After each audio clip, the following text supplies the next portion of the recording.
So yun, good morning mga kabromrom. So meron tayong customer ngayon. Bali ano to, yung under nito tumataas baba. Ibig sabihin yung kanyang RPM naglalaro lagi, no. So kahit hindi inaapakan yung accelerator. And shout out. Shout out kay kay Dexter. Ayan, Dexter Molina. Ayan, so shout out sa iyo.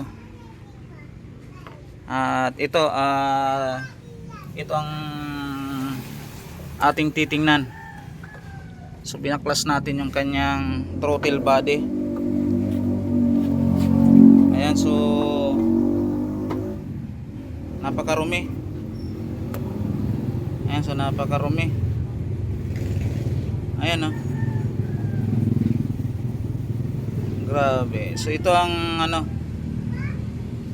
ito ang pinagmumulan ng kanyang andar na tumataas baba. So kayong mga may-ari ng ng Toyota Rivo, no. So wag kayo palit ng spark plug kung tumataas baba. So check nyo muna yung inyong throttle body. Ito mga kabromrom, so EFI. Ayan, EFI yan.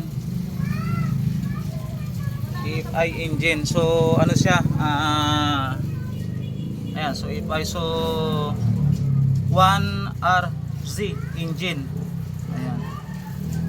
1RZ engine para sa Toyota Rivo. So punta lang po kayo dito pagka kayo sa throttle body, pagka kayo ay nakaranas ng ganito para sa inyong mga Toyota Rivo. Yung kanyang minor taas baba. Ayan, so bago kayo magpalit ng spark plug. Ayan, shout out nga pala sa may mga Toyota Rivo diyan. Ayan, kay Dexter Molina. Ayan, so shout out sa inyo. Kay Jonathan. Ayan, so subscribe, like, and share para do sa ating YouTube channel. Ayan, so para at updated po kayo sa ating mga bagong videos. So ayan, at thank you.